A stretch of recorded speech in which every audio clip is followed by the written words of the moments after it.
Have you ever picked up your phone just to check the time and somehow ended up watching videos for 20 minutes? Or maybe you walked into the kitchen because you wanted a glass of water, but somehow opened the fridge, stared at it for 10 seconds, grabbed a snack you weren't even hungry for, and walked away, wondering what just happened. Or you've sat down to study, opened your laptop, and before you've even started working, your fingers are already typing YouTube, Instagram, or Reddit almost automatically. Here's the weird part. You probably think you made those decisions consciously. You think, I chose to check my phone.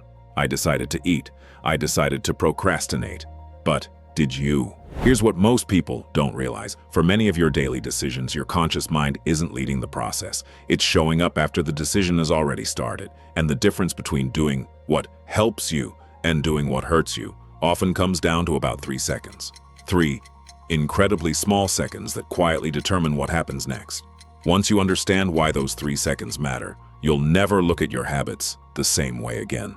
My name is Eddie, and I spend way too much time thinking about why people think, feel, and act the way they do. If you're someone who struggles with overthinking, habits, motivation, or understanding your own behavior, make sure to hit the subscribe button and give this video a thumbs up if this helps you out. Look, people love talking about motivation, self-discipline, willpower, morning routines, the perfect productivity system. But honestly, I think we've been focusing on the wrong thing. Because most of your life isn't controlled by huge decisions. It's controlled by tiny moments that happen so quickly you barely notice them. And that's exactly what psychology has been discovering for decades. Here's the thing, your brain is incredibly powerful, but it's also incredibly lazy. Now, before you get offended, I don't mean lazy in a bad way. I mean efficient. Imagine if every single decision required full concentration. Should I lift my left foot first? Should I blink now? Should I turn the door handle clockwise? Should I grab the blue mug or the white one? You'd be mentally exhausted before breakfast. So instead, your brain builds shortcuts. Psychologists call these automatic processes. Instead of carefully analyzing every situation, your brain creates patterns. See this cue, run this behavior, collect the reward, repeat, over and over. Eventually, you stop making decisions consciously. You're just executing programs. Think about driving a familiar route. Have you ever arrived home and realized you barely remember the drive? That's because your brain switched into automatic mode. It wasn't being careless, it was saving mental energy. The exact same thing happens with scrolling social media, checking notifications, eating snacks, biting your nails, even negative self-talk. Your brain doesn't necessarily ask whether the habit is good. It asks something much simpler. Have we done this before? If the answer is yes, it presses play. Now this is where it gets really interesting. Researchers studying habit formation notice something fascinating. Before most automatic behaviors begins, there's an incredibly small window, a pause. Sometimes only 2 or 3 seconds. It's the space between seeing the cue and running the habit. The problem, most people never notice that space. It's invisible. Imagine someone hears their phone buzz. Within seconds, their hand is already reaching for it. Not because they consciously decided, because the cue activated the routine. Phone buzz, reach, unlock, scroll, reward, finished. No conscious thinking required. Now you might be thinking, so are you saying I have no control? Actually, the opposite. Those 3 seconds are where almost all of your control exists. The habit isn't unstoppable. It's just incredibly fast. If you can learn to recognize that tiny window, you interrupt the autopilot, and once autopilot breaks, your conscious brain finally gets a chance to participate. Psychology research suggests something strange but important. Your brain often starts preparing an action before you're consciously aware of deciding it. In simple experiments, scientists saw brain activity related to movement appear a fraction of a second before people reported the decision to move. It's still debated, but the useful takeaway is this. A lot of what you do is already in motion before you think you chose it. It can feel like your brain moves first and your conscious mind just explains it afterward.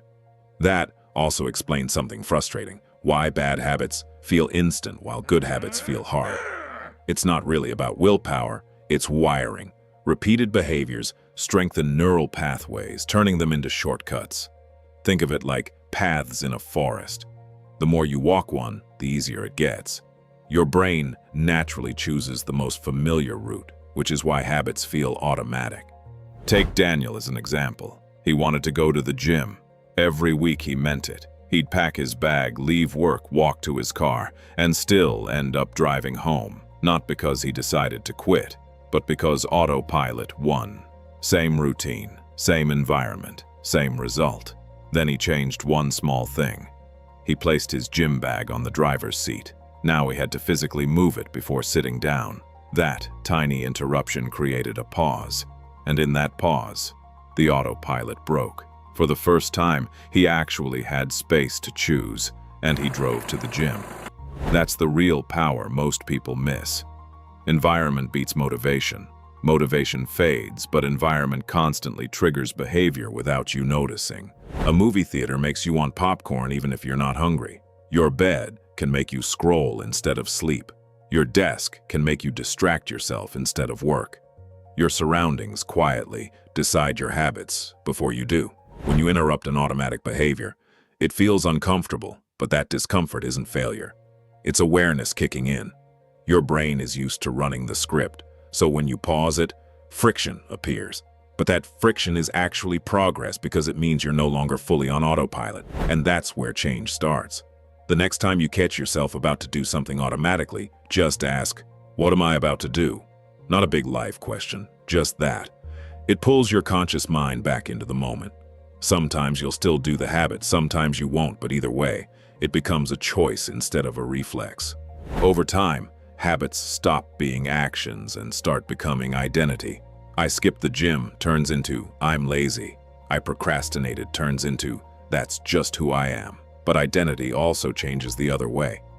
Every time you interrupt a habit, you create new evidence. I noticed, I paused, I chose differently. That's how identity actually shifts, slowly, through small moments. Your life isn't shaped by huge decisions, but by thousands of tiny automatic ones. The key isn't controlling everything. It's noticing the moment before the habit runs. Those 2 to 3 seconds of awareness are where change actually happens. Not motivation, not discipline, awareness. And once you can see the pattern, you're no longer just reacting to your life, you're participating in it.